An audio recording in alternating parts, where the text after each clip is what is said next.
main amma ba'du. Ya, mungkin pertama-tama kita sebelum kita memulai acara kita pada kali ini, mari kita berdoa terlebih dahulu. Ya, mungkin doa bisa dimulai.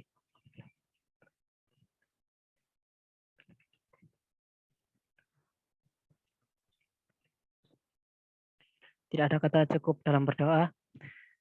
Nah, mungkin di sini materi mentoring yang akan saya bahas di sini adalah kisah sahabat yang bernama Mus'ab bin Umair. Nah, sebelumnya mungkin di sini saya mohon izin menyampaikan dengan sepengetahuan saya karena saya sendiri juga masih baru mempelajari materi ini baru-baru ini. Jadi apabila terdapat kesalahan dari penyampaian saya ataupun dari materi saya, mohon segera dibenarkan, tidak apa-apa. Ya, mungkin yang pertama kita mengenal dulu siapa itu Mus'ab bin Umair. Nah, Mus'ab bin Umair ini sendiri itu seorang sahabat Rasulullah Shallallahu Alaihi Wasallam yang dikenal sebagai orang yang karismatik. Nah, Mus'ab bin Umair ini itu pemuda Quraisy yang terpandang gagah dan istilahnya pemuda dengan jiwa semangat yang tinggi. Nah, para ulama itu bahkan menjulukinya sebagai seorang warga Mekah dengan nama yang harum, yang paling harum.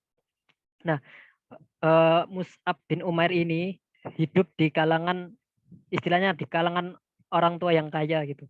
Jadi masa kecil sampai remajanya itu bisa dibilang bahagia gitu. Ia tumbuh besar di keluarga yang kurang keluarganya itu sangat baik. Bahkan ada yang menyebutkan bahwa Mus'ab bin Umair ini masa kecilnya itu sangat dimanjakan oleh keluarganya. Sehingga saat besar itu beliau tumbuh dewasa dengan pesona yang luar biasa dan menjadi idaman para gadis Quraisy. Nah, perkenalannya Mus'ab ini dengan Islam itu dimulai dari kabar bahwa Nabi Muhammad itu adalah utusan Allah. Pada saat itu beliau mendengar hal tersebut dari pemuda Quraisy. Beliau itu juga tahu bahwa Rasulullah itu senantiasa mengajak masyarakat untuk taat kepada Allah, untuk menyembah hanya kepada Allah, tidak menyembah kepada yang lain. Bahkan Mus'ab ini tahu bahwa Nabi Muhammad dan para pengikutnya itu seringkali berkumpul di Bukit Safa pada saat itu. Tepatnya itu di rumahnya Arqam bin Abil Arqam. Nah, di daerah situ itu istilahnya daerahnya aman, yaitu bebas dari gangguan-gangguan atau apa istilahnya, dari ancaman-ancaman Quraisy. Nah, lalu kabar tersebut itu membuat Mus'ab harus dihadapkan dengan para petinggi-petinggi Quraisy dan termasuk ibunya sendiri. Nah, pada saat itu Mus'ab ini berdiri dengan tenangnya dan melantunkan ayat-ayat Al-Quran. Sontak ibunya Mus'ab itu langsung berdiri dan menghampiri Mus'ab dan ingin menampar Mus'ab. Namun pada saat Mus'ab itu melantunkan ayat Al-Quran, ibu Mus'ab itu melihat wajah Mus'ab itu bersahaya dan istilahnya tenang gitu kan. Terus dari hati ibunya sendiri itu muncul rasa tidak tega untuk menampar anaknya. Alih-alih menampar anaknya, ibu Mus'ab itu mengurung Mus'ab ke dalam suatu ruangan rahasia yang ada di dalam rumah.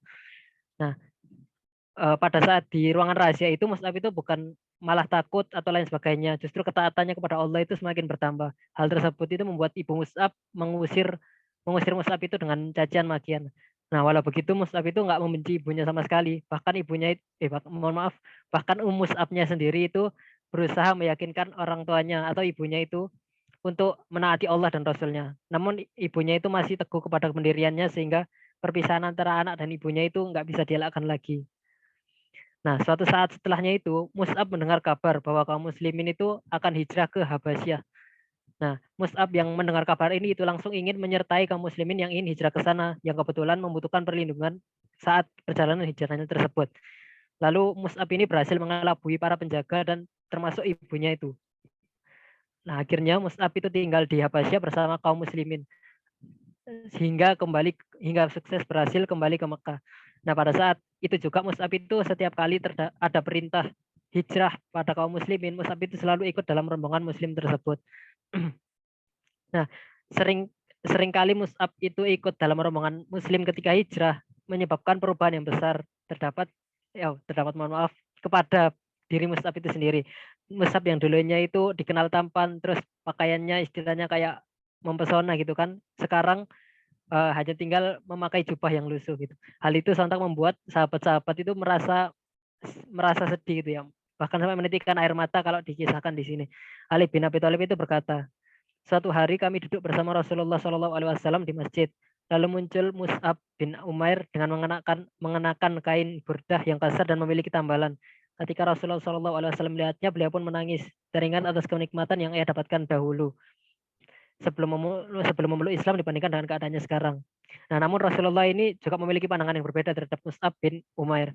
Dahulu Rasulullah SAW berkata, dahulu aku melihat Mus'ab tidak ada yang menandingi dalam memperoleh kebahagiaan dari orang tuanya. Namun kemudian semua itu ditinggalkan demi cintanya kepada Allah dan Rasulnya.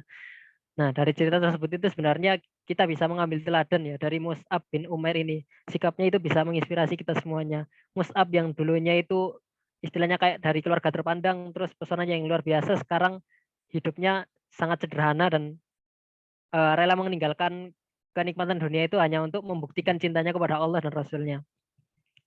Nah, Mus'ab itu juga yang dulunya hidup nyaman, rela menghadapi segala ancaman, segala gangguan, dan lain sebagainya. Ya istilahnya segala ketidaknyamanan lah. Padahal dulu kan enak, hidupnya sudah nyaman, terus menjadi orang yang terpandang gitu. Tapi beliau rela menghilangkan itu semuanya demi membuktikan kecintaannya kepada Allah dan Rasulnya. Nah, itu kira-kira sikap yang bisa kita teladani ke Mus'ab. Nah, setelah Islam itu sangat berkembang, pada saat itu Rasulullah itu berhasil mengajak kaum orang-orang Ansor untuk memeluk agama Islam, untuk menaati Allah. Nah, Mus'ab pun pada saat itu diutus oleh Rasulullah ke kota Madinah untuk mengajarkan agama Islam pada saat itu. Tak hanya itu, tugas Mus'ab itu juga pada saat itu eh, bertugas di Madinah untuk istilahnya menyiapkan kepergian Rasulullah dari Mekah ke Madinah atau kehijrahnya Rasul dan kaum muslimin dari kota Mekah ke Madinah. Jadi di Madinah ini Mus'ab memiliki dua misi, kurang lebihnya dua misi. Yang pertama untuk menyebarkan agama Islam itu sendiri, lalu yang kedua adalah menyambut kedatangan Rasul dan para kaum muslimin yang hendak hijrah dari Mekah ke Madinah. Nah, Mus'ab yang sekiranya pada saat itu masih belia itu sukses membuat penduduk Madinah itu bersimpati. Nah, dia melakukannya itu dengan karunia Allah berupa kecerdasan, keluhuran budi pekerti, sifat zuhud, jujur, dan tulus. Nah, akhirnya penduduk Madinah itu berbondong-bondong memeluk Islam. Nah, bisa dikatakan Mus'ab itu juga berhasil melaksanakan tugasnya yang diamanahkan oleh Rasul, yaitu pergi ke Madinah dan menyebarkan agama Islam. Ia menyampaikan kepada penduduk Madinah bahwasanya akan ada utusan Allah yang akan mengajak umat manusia untuk menyembah hanya kepada Allah. Nah, hal ini itu sontak menarik perhatian para kaum Ansor yang ada di Madinah pada saat itu, sehingga Islam pun turun dari mulut ke mulut orang Madinah. Nah, sampai di sini itu ada sebuah perbincangan yang membicarakan mengenai Mus'ab. Al-Barra bin Azib ini melukiskan kesan pertamanya saat bertemu dengan Mus'ab sebagai seorang laki-laki yang aku belum pernah melihat orang seperti dirinya, seolah-olah dia adalah laki-laki dari kalangan penduduk surga. Nah, seperti itu indahnya sifat yang dimiliki oleh Mus'ab. Ya, pada intinya Mus'ab rela meninggalkan segala kenikmatan yang ada di dunia ini, padahal dulu hidupnya enak, namun beliau ingin membuktikan cintanya kepada Allah dan Rasulnya dengan meninggalkan itu semuanya, dengan hidup sederhana dan apa adanya. Lalu wafatnya Mus'ab ini sendiri terjadi ketika perang Uhud. Pada saat perang Uhud ini beliau mati syahid dan Rasulullah yang melihat jasadnya pada saat itu menitikkan air mata. Beliau mengenang pemuda Quraisy yang dahulu dikenal menawan dengan pakaian yang indah, kini terbunuh dengan perawakan kusut dan hanya dibalut sehelai burda. Nah, mungkin ini kalimat yang indah dilantarkan oleh Rasulullah pada saat perang pada saat itu. Sambil melayangkan pedang ke arah para syuhada, Rasulullah berseru, sungguh Rasulullah akan menjadi saksi di hari kiamat nanti bahwa kalian semua adalah syuhada di sisi Allah. Nah, begitu mengharukannya kalimat yang disampaikan oleh Rasulullah pada saat itu. Nah, lalu kepada sahabat yang hidup itu Rasulullah berkata, hai manusia, berziarahlah dan berkunjunglah kepada mereka, serta ucapkanlah salam demi Allah yang menguasai nyawaku, tak seorang muslim pun sampai hari kiamat yang memberi salam kepada mereka, pasti mereka akan membalasnya. Nah, demikian kisah yang mungkin dapat saya sampaikan dari Mus'ab bin Umar. Lalu sekali lagi mungkin saya izin mengingatkan bahwa mungkin terdapat kesalahan yang saya ucapkan pada saat menyampaikan kisah ini. Jadi mungkin mohon diteliti terlebih dahulu, lalu apabila ada kesalahan mohon segera dikoreksi supaya bisa menjadi pembelajaran buat kita semuanya. Nah, mungkin terdapat 6 hal yang dapat diteladani dari kisah Mus'ab bin Umair ini. Yang pertama adalah kesungguhan dalam mengenal Islam dan menerima hidayah. Yang kedua itu tetap menghormati ibunya meski berbeda pendapat. Dan nggak main-main berbeda pendapatnya itu soal akidah atau keyakinan. Yang satunya berkeyakinan agama Islam, yang satunya masih istilahnya belum Islam gitu. Jadi walaupun ibu beliau itu masih belum Islam, tapi beliau tetap menghormatinya gitu. Lalu yang ketiga, kesediaan menukar kesenangan duniawi dengan keimanan. Lalu yang keempat itu selalu tenang dalam menghadapi masalah. Seperti pada saat dihadapkan pada para petinggi Quraisy dan ibunya sendiri. Lalu mendakwahkan Islam dengan baik, serta yang terakhir itu menjaga keimanan sampai ajal menjemputnya, yaitu ketika perang Uhud tersebut terjadi. Mungkin itu saja yang dapat saya sampaikan. Terima kasih. Mungkin dari teman-teman ada yang ingin didiskusikan, silahkan. Atau mungkin ada yang ingin mengoreksi, karena sekali lagi cerita yang saya sampaikan belum tentu 100% benar. Jadi mungkin bila teman-teman ada pendapat yang lain atau ada cerita yang ingin dikoreksi, silahkan.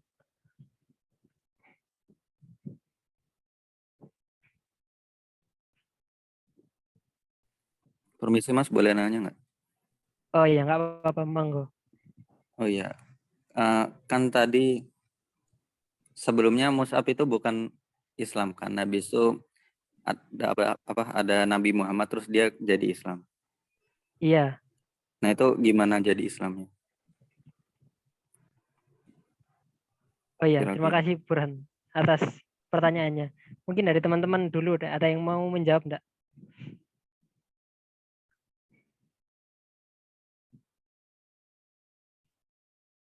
Dari Husin, Lutfia, Vivan mungkin.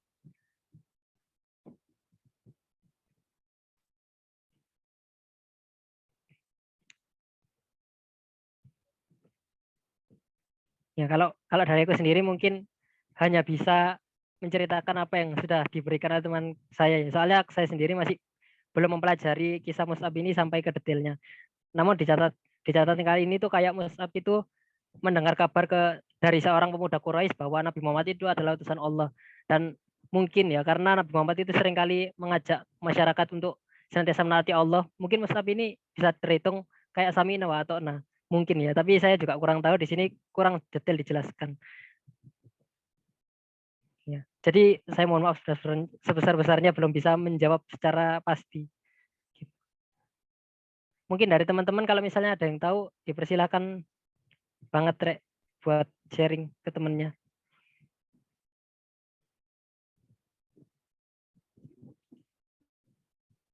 Ini sambil aku searching-searching sih.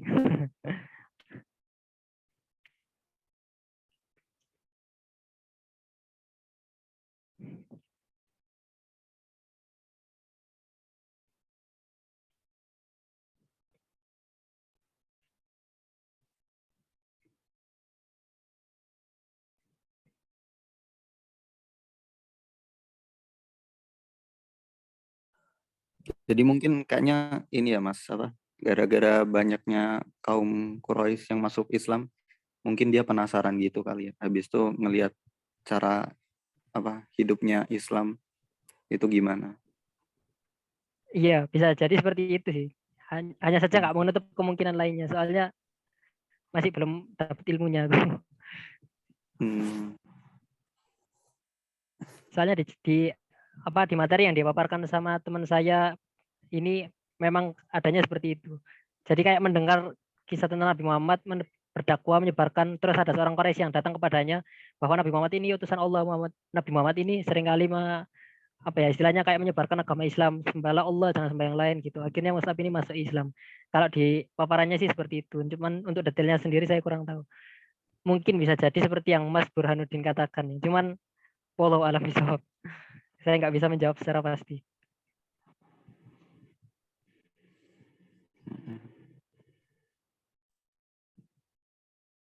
Dari teman-teman barangkali ada yang tahu Rek, kisahnya Mus'ab bin Umair.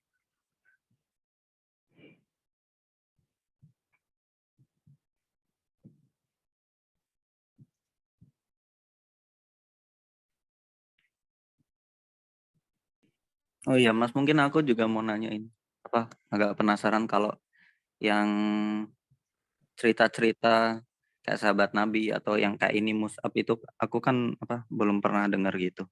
Nah itu Iya. tuh ceritanya itu diceritanya di mana sih, apa ada kayak bukunya gitu kayak kumpulan ceritanya dari zaman Nabi mungkin ditulis terus turun menurun terus mungkin ada beberapa versi, kayak aku mau penasaran aja yang nulis siapa, terus ceritanya ini nyebarnya lewat apa atau bagaimana, apa dari apa mulut ke mulut atau ada bukunya sendiri atau gimana?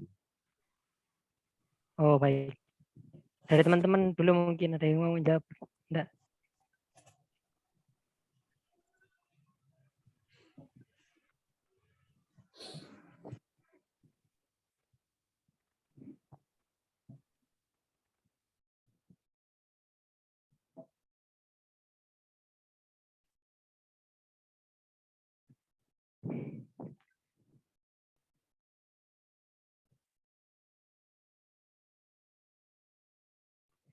Kalau dari aku sendiri ya, kalau misalnya buku-buku tentang kisah Nabi itu ada, tapi itu kan zaman sekarang ya. Nggak tahu kalau misalnya zaman dahulu.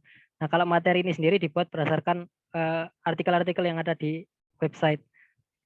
Kayak misalnya di sini ada referensi kisahmuslim.com Akademia Edu. Nah, itu kan zaman sekarang ya, ada elektronik dan juga bukunya juga sudah disebarluaskan.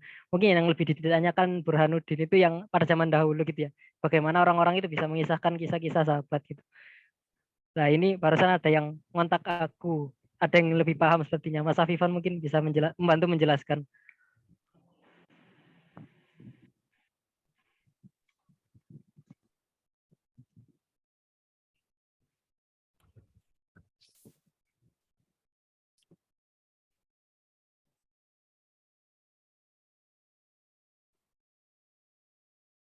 Baik, itu kan aku Afifan ya. Perkenalkan aku Afifan dari BBM itu. Eh, Sebenarnya Richard itu sebenarnya udah paham Richard itu sebenarnya. Cerita-cerita yang diturunkan sahabat-sahabat itu diturunkan oleh para sahabat-sahabat yang yang hidup pada zamannya Nabi kan. Habis itu diceritain lagi kepada tabiin gitu, diturunin ke orang-orang yang sekiranya mereka pantas untuk menurunkan ilmu. Lah, menurunkan ilmu sendiri itu ada syaratnya ya. Yang pertama itu ya pastinya itu cerdas, balik, jujur, dan dapat dipercaya gitu. Cerita-cerita tersebut itu dirangkum kepada hadis-hadis itu. Hadis-hadis seperti di Sirah Nabawiyah atau hadis apa buku kitab-kitab lainnya. Kalau kamu pengen tahu lebih lanjut, bisa belajar ilmu kitab kuning ya, bagian Sirah Nabawiyah. Di sana terdapat apa itu cerita-cerita Kanjeng Nabi sama sahabat-sahabat. Kurang lebihnya gitu sih.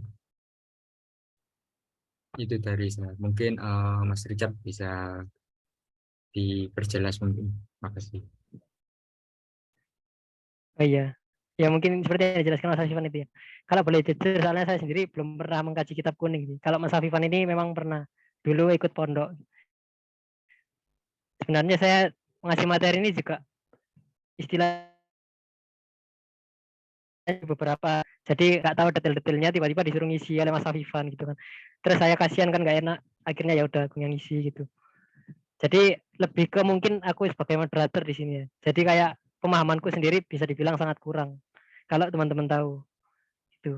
Jadi mohon dimaafkan teman-teman. Mungkin lebih ke teman-teman aja yang apa sharing-sharing gitu.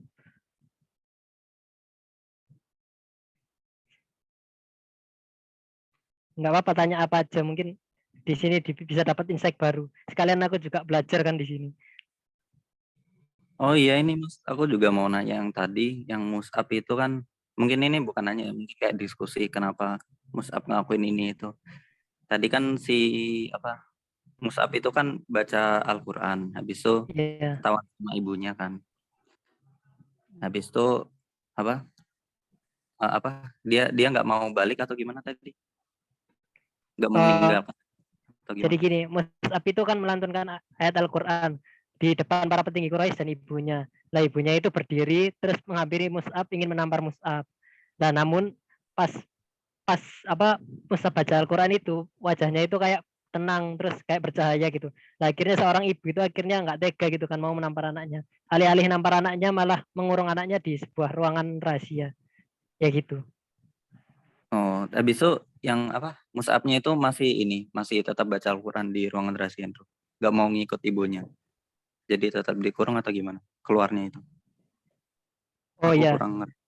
Nah, pada saat dikurung itu nggak tahu beliau lagi baca Quran atau gimana ya, maksudnya baca Quran. Tapi dijelaskan di sini itu ketaatannya sama Allah itu malah meningkat gitu. Beliau nggak semakin takut sama ibunya atau bahkan terpengaruh sama ajaran ibunya dan Quraisy. Beliau itu ketaatannya sama Allah semakin bertambah. Diceritakannya hanya seperti itu sih.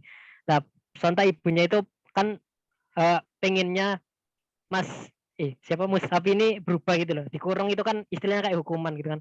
Pengen Mus'ab itu segera sadar dengan pendapat ibunya itu gitu. Tapi ternyata Mus'abnya kok semakin taat sama Allah. Akhirnya Mus'ab itu diusir dari rumahnya itu. Jadi lebih tepatnya keluar karena diusir. Oh iya, diusir ya tadi. Iya. Nah itu kan apa? Kan kalau di Islam kan ini kan ya bukannya boleh kalau apa kayak berbohong untuk kebenaran gitu. Nah itu kenapa apa ya? Kenapa si Mus'ab itu nggak apa ya kayak nggak pura-pura aja gitu, kayak nggak bohong sama ibunya kayak kembali ke jalan yang lama habis itu apa diem-diem baca Quran atau gimana gitu. Oh, paham saya sepertinya. Ya aku bingungnya kenapa dia nggak ini aja, dia nggak ngikut pas ibunya ada, kayak mungkin di sekitaran dia pas ngikut jalan ibunya kalau disuruh apa, tapi diam-diam mungkin di dalam hati atau waktu dia lagi nggak di sekitaran ibunya dia mungkin baca Quran atau ngaji atau gimana gitu. Iya paham. Oke, ketawarin dari teman-teman dulu deh. Barangkali ada yang ingin berpendapat. Ini menarik ini pembahasannya.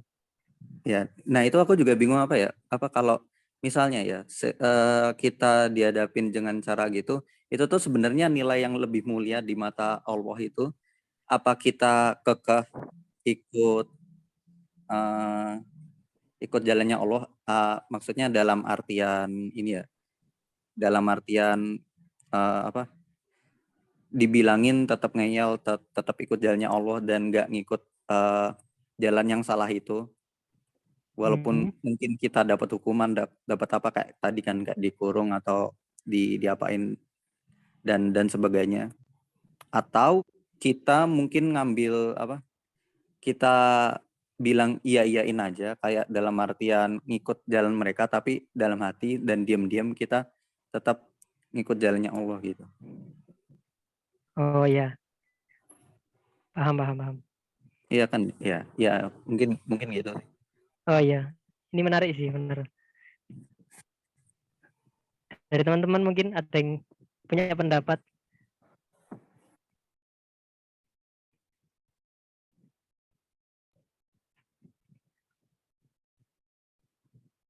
Teman-teman jangan sungkan. Kalau aku bicara ini juga sebenarnya pendapat, jadi nggak ada yang mutlak benar dan nggak ada yang mutlak salah. Jadi saling mengoreksi aja. Monggo kalau misalnya ada pendapat.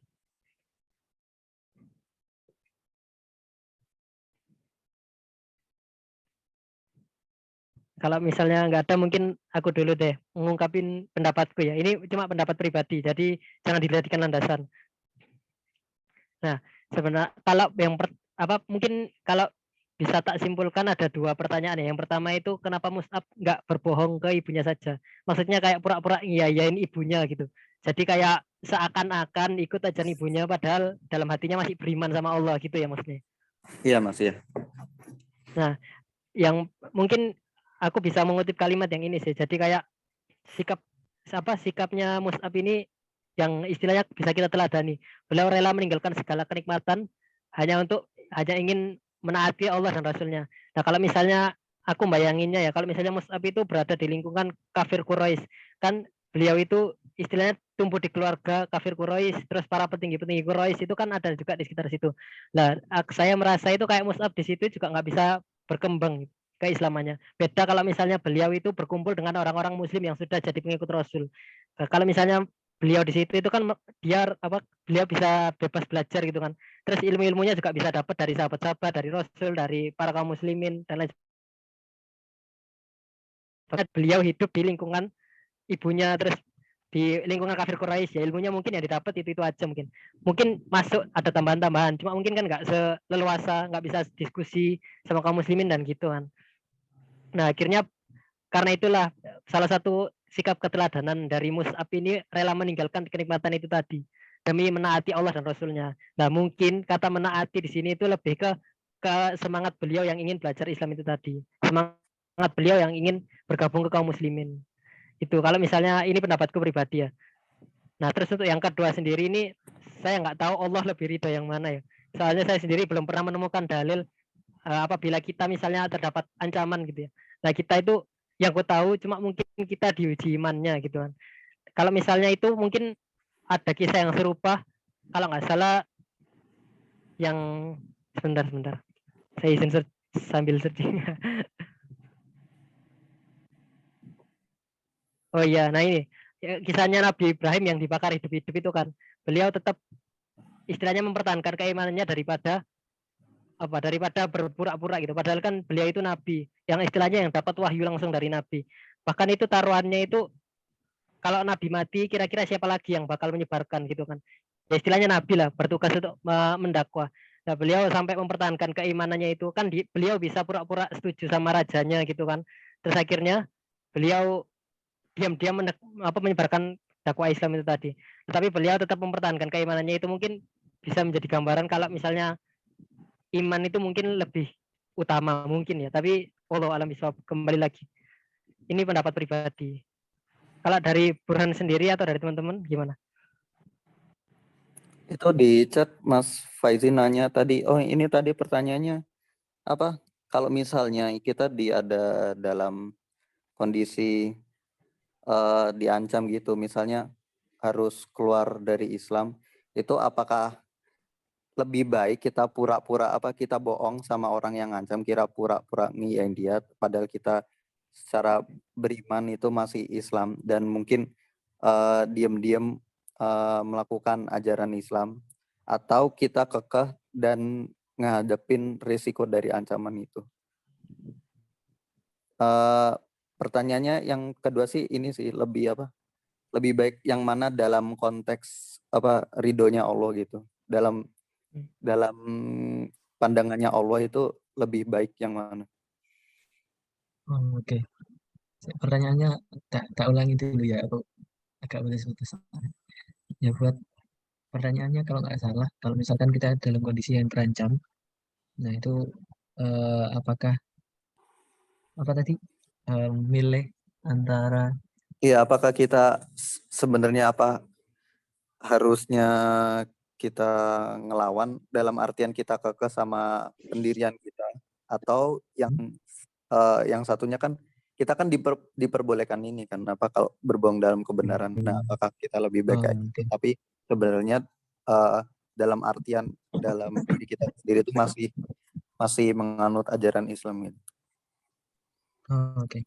Milih yang mana antara bohong atau ya kita tetap kekeh dan jujur gitu ya. Iya. Oke. Kalau setahu tuh gini, ada yang namanya tujuan dari agama itu sendiri. Kalau nggak salah ada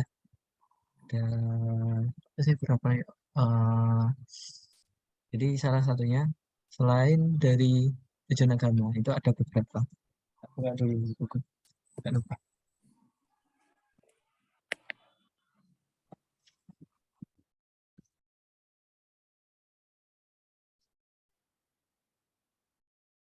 Ya, ada sekitar 5.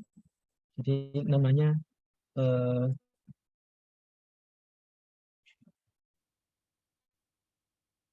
jadi tujuan agama disyariatkannya sebuah agama itu ada 5 yang biasanya disebut sama maqasid syariah. Maqasid syariah ini ada 5. Ada hifdzun nas, ada hifdzul din, ada hifdzul akal, hifdzul mal, ada hifdzul nas. Nah, salah satunya tadi hifdzun nas, menjaga diri.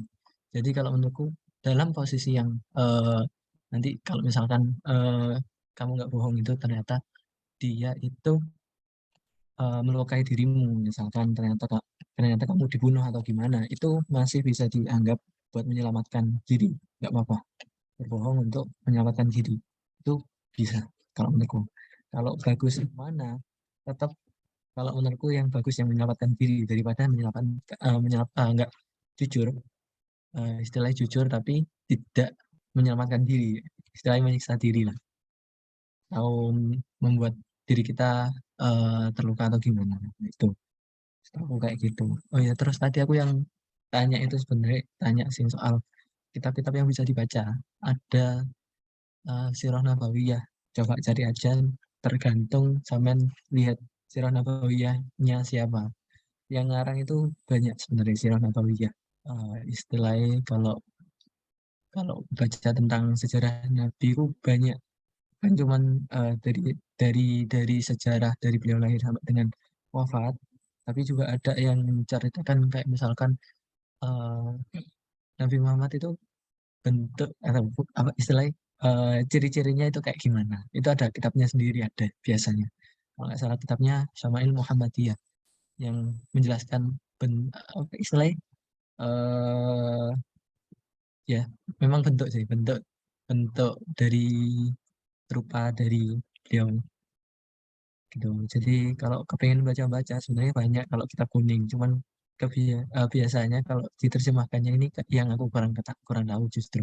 Kalau misalkan kita baca dari kitab-kitab yang baru ini bisa baca macam-macam.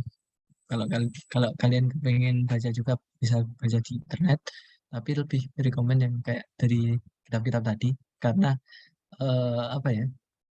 Syarahnya cukup jelas, maksudnya sanad dari penggambarannya, sanad dari sejarahnya cukup jelas. Dan itu memang pentingnya kita kenapa harus bisa belajar bahasa Arab ataupun menguasai bahasa Arab buat itu tadi. Makanya kalau misalkan bisa baca kitab kuning itu lebih bagus lagi.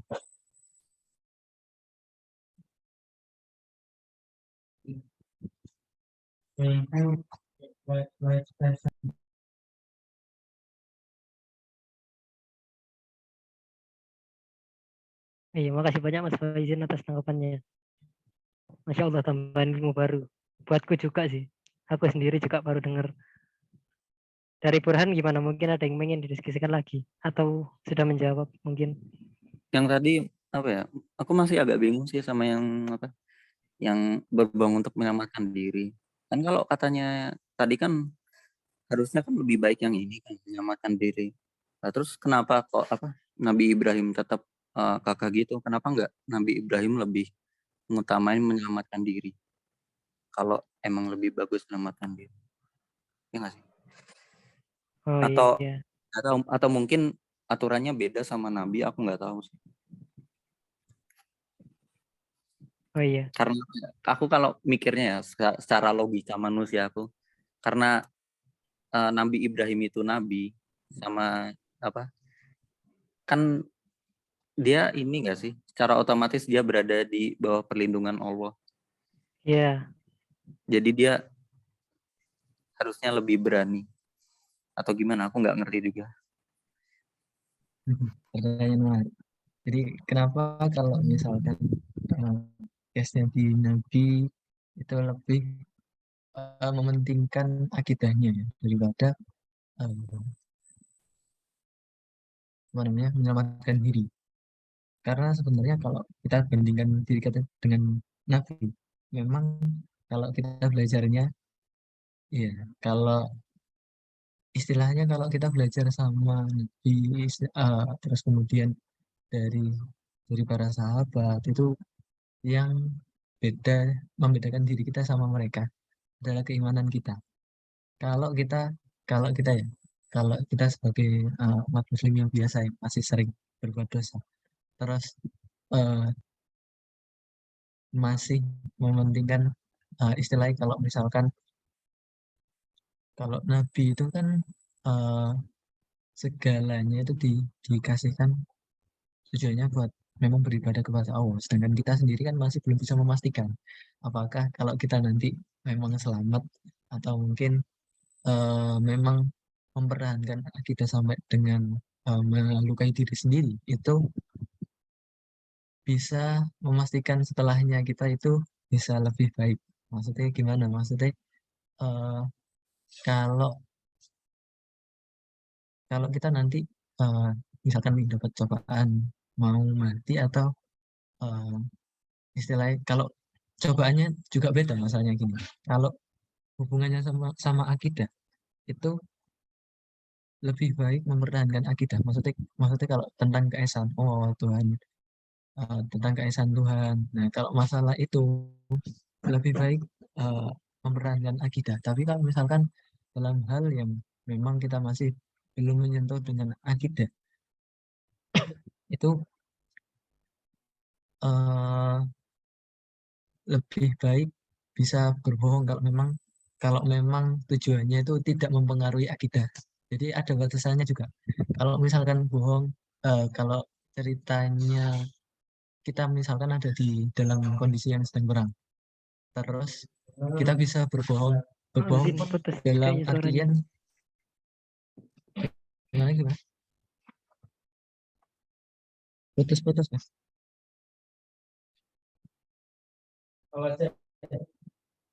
Udah apa lanjut? Cukup jelas. Enggak? Iya, kita lanjutkan dulu. Oke. Buat jadi batasannya tentang akidah. Jadi kalau misalkan bisa ya, misalkan kalau setahu ada cerita tentang salah satu sahabat kalau dia dalam kondisi yang perang, terus dia ini bisa berbohong biar dia bisa kabur, tapi bukan eh, mempengaruhi akidah. Misalkan apa ya? Aku lupa ceritanya. Yang apa ya lupa ceritanya. Intinya dia bisa berbohong. Kalau dia bisa bohong, dia bisa kabur. Nah, itu mempengaruhi. Tapi yang ditanya ini bukan masalah tentang akidah. Misalkan juga Nabi Ibrahim kalau nggak salah juga pernah berbohong. Kalau nggak salah Nabi Ibrahim waktu masuk ke istananya Raja Namrud itu kalau nggak salah membawa Siti Aisyah yang saat itu belum jadi istrinya. Nah, masih belum jadi istrinya. Nah, tapi si bukan Siti Aisyah sih, aku lupa sih istrinya Nabi Ibrahim aku lupa. Eh, itu dibawa ke istana sama penjaganya ini ditanya, ini termasuk saudaramu atau bukan? Kalau nggak boleh, kalau bukan saudaranya dia nggak boleh masuk. Tapi kalau saudaranya boleh masuk. Nah, eh, Nabi Ibrahim ini berbohong. Ya ini saudaraku. Padahal yang dimaksud Nabi Ibrahim itu saudara satu iman. Jadi bukan yang benar-benar berbohong tentang akidah, tapi yang berbohongnya yang bisa menyelamatkan diri yang kayak tadi. Contohnya ya kayak Nabi Ibrahim tadi. Kalau misalkan ternyata dari Nabi Ibrahim jawabnya bukan saudaranya, bisa jadi yang calon istrinya tadi bisa jadi dibunuh atau gimana. Nah itu yang dimaksud kayak gitu. Jadi masih hubungannya bukan sama akidah. Kalau yang ditanyakan sama yang terjadi di kasus nabi-nabi terjadi di Bilal bin Rabah itu menyangkut menyangkut sama akidah. Nah kalau yang berbohong juga ini sebenarnya yang berbohong waktu ngancurin berhala itu juga bisa bisa menjadi apa ya salah satu contoh kalau ngancurin berhala yang mana ya? Kalau ditanyakan kalau diceritain ini yang mana yang menghancurkan berhala. Terus kalau dilihat ada berhala yang paling besar, ada alat yang buat menghancurkan di sana. Sama Nabi Ibrahim ya. Kalau misalkan eh, yang menghancurkan ya paling besar, berhala yang paling besar. Tuh. Terus dijawab sama pengawalnya tadi, "Loh, kok bisa apa namanya berhala kok menghancurkan berhala yang lain?" Loh, Nabi Ibrahim sendiri pun balik pertanyaannya. Loh, orang ngehancurin berhala lain aja nggak bisa, apalagi jadiin Tuhan. Nah, itu kan sebenarnya memacu pemikiran kita, memacu pemikiran si yang masih musyrik gitu. Nah, itu bisa jadi berbohong kayak gitu yang dibenarkan. Kayak gitu. Dari aku agak lupa banyak cerita.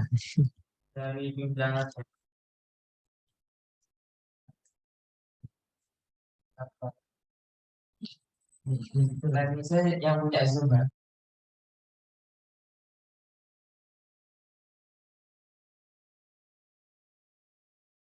Iya, makasih banyak Mas Faizi atas penjelasannya. Dari Burhanuddin gimana? Berarti yang apa? Yang tadi itu yang berbohong itu selama enggak ini ya, selama enggak ini akidah. Iya, benar. Bentar gimana tadi?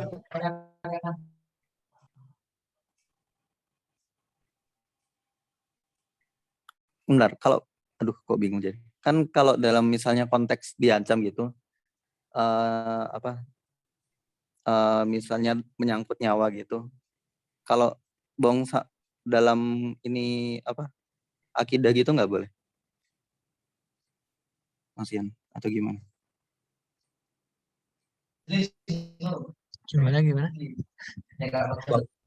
Menyangkut nyawa gitu, berbohong tentang akidah gitu masih nggak boleh. Kayak misalnya apa ya?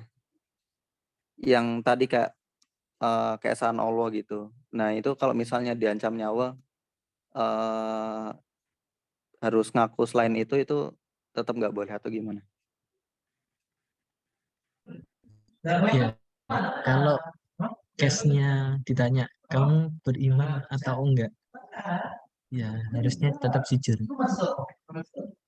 Kalau case-nya menyangkut keesaan Allah, ya kita bisa menjelaskan apa yang kita yakini. Tapi kalau itu tadi batasannya di akidah. Kalau akidahnya masih dibuat bohong, itu nyangkutnya sama kita sendiri. Kalau masih dalam batas yang masih di luar kita, itu masih misalnya menyelamatkan nyawa.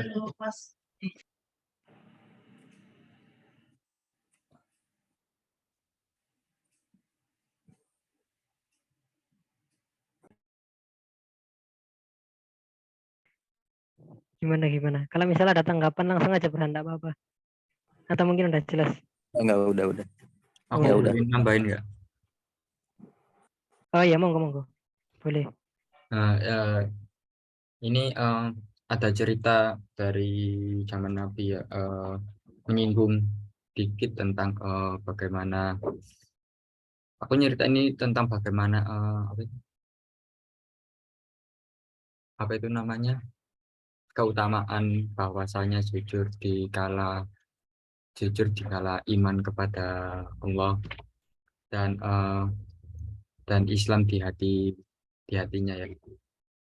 Ini cerita di mana kafir Quraisy itu sedang panas-panasnya untuk memburu yang beragama Islam itu. Ada sebuah cerita bahwasanya Bismillahirrahmanirrahim. Insya Allah ini ada sebuah cerita kalau nggak salah. Ini tentang ada satu keluarga yang terdiri dari seorang ayah, ibu, dan anaknya. Gitu. Anaknya laki-laki dan masalah. Itu diceritakan bahwasanya itu mereka itu hidup di kafir Quraisy di mana sangat panas-panasnya. Habis itu mereka menjalankan ibadah Islam, entah itu saya lupa itu sholat atau sebelum sholat, pokoknya ibadah Islam. Terus tak lama kemudian itu mereka terciduk bahwasanya mereka adalah seorang Islam gitu. Habis itu para kaum kafir Quraisy itu pun marah dan mereka kaum kafir Quraisy itu membuat keluarga mereka itu kasarnya kayak menghukum mereka gitulah, terus kembali kepada agama nenek moyang seperti itulah. Yaitu kafir Quraisy itu menghukum mereka dengan sangat kejam, sangat keji. Terus namun tapi ketetapan dari keluarga kecil tadi itu sangat besar. Mereka percaya bahwasanya Allah memberikan kenikmatan yang besar meskipun saat mereka diancam ataupun disiksa atau bahkan setelah mati. Itu diceritain maaf bahwasanya itu hukumannya tersendiri itu sangat parah. Kalau nggak salah itu ada yang ditusuk dari kemaluan hingga mulutnya ataupun dikukus direndam air panas, kayak dikukus gitulah hidup-hidup gitu hingga sampai mereka mati gitu. Dalam cerita tersebut itu mereka itu tetap beriman dengan bersyahadat bahwasanya asyhadu anna ilaha illallah terus hingga akhir hidupnya itu meninggal. Diceritakan bahwasanya sebelum mereka meninggal oleh Allah ditunjukkan dijanjikan surga Firdaus kepada mereka. Mereka mati dengan keadaan tersenyum dengan diangkat oleh malaikat Israel dengan penampilan yang sangat cantik, dermawan dan tampan gitu. Mereka disambut oleh para malaikat Israel dan bidadari seperti itu. Dari cerita tersebut dijelaskan memang sebenarnya penting juga bahwasanya akidah akidah untuk kelancaran hidup itu memang penting juga demi kelanjutan hidup kita sendiri, terus agar kita itu bisa melakukan ibadah demi agama yang mendapatkan pahala ya. Seperti itu. Sebenarnya kenikmatan duniawi terbesar itu kenikmatan mendapatkan pahala dengan hati yang bersih. Pokoknya gitulah. Jujur aja saya belum pernah kayak gitu. Karena ya kayak gitu. Ya itu mereka itu dijanjikan oleh Allah sebuah surga Firdaus ya. Karena memang kepercayaan dan ketetapan hati mereka berbeda dengan kita yang notabene itu sudah lama sudah tercemar lah kasarannya seperti itu. Itu adalah suatu keistimewaan dari ketetapan kepada hati mereka gitu. Ya gitu sih kalau dari opini gue. Mungkin kurang lebihnya kayak gitu.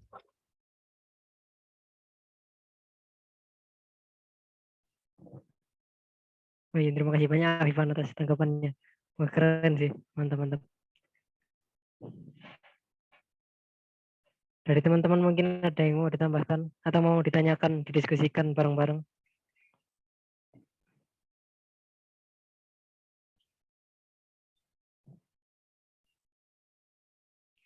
Kita tunggu kira-kira sampai jam 5 mungkin ya, sekitar 2 menit. Silakan kalau misalnya ada yang ingin ditanyakan ataupun ingin didiskusikan.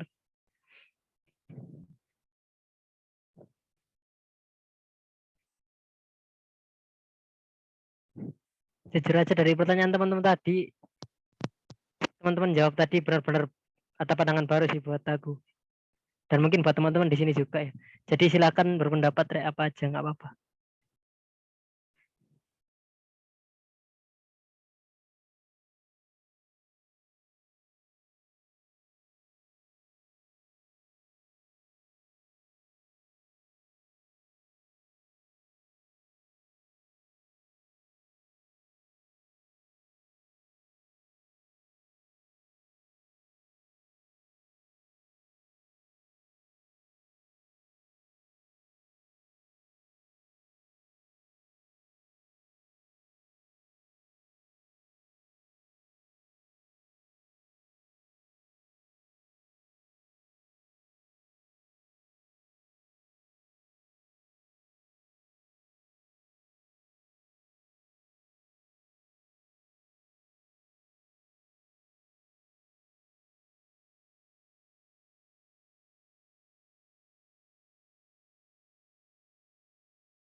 Ya mungkin karena jam udah hampir jam 5 ya, 16.50. Karena nggak dari teman-teman nggak ada pertanyaan mungkin bisa dicukupkan atau mungkin kesempatan terakhir. Kira-kira ada yang ingin ditanyakan nggak atau disampaikan atau didiskusikan mungkin.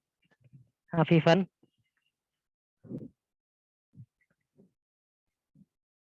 Enggak ada. Ya dan mungkin sekian mentoring yang dapat saya sampaikan. Sebelumnya mohon maaf sebesar-besarnya apabila yang menyampaikan sendiri ilmunya tidak lebih dari yang disampaikan gitu. Jadi mungkin di sini kita sama-sama belajar ya. Jadi apabila ada kisah yang memang atau ada kalimat yang memang saya salah dalam pengucapannya, mohon dikoreksi gitu dan jangan ditelan mentah-mentah apa yang saya sampaikan.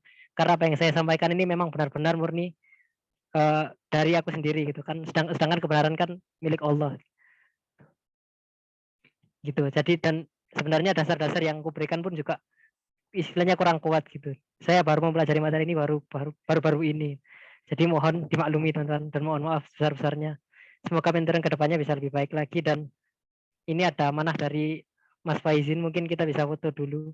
Yang bisa open cam monggo.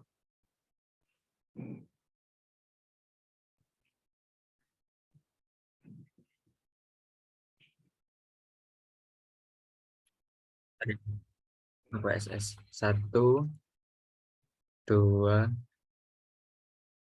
3 1 2 3 lagi 1 2 3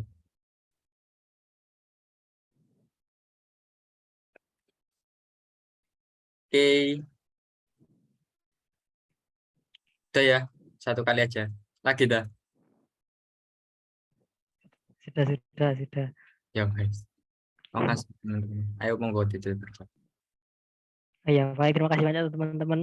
Aku juga bilang terima kasih banyak-banyak sama teman-teman yang udah mau berbagi pendapat.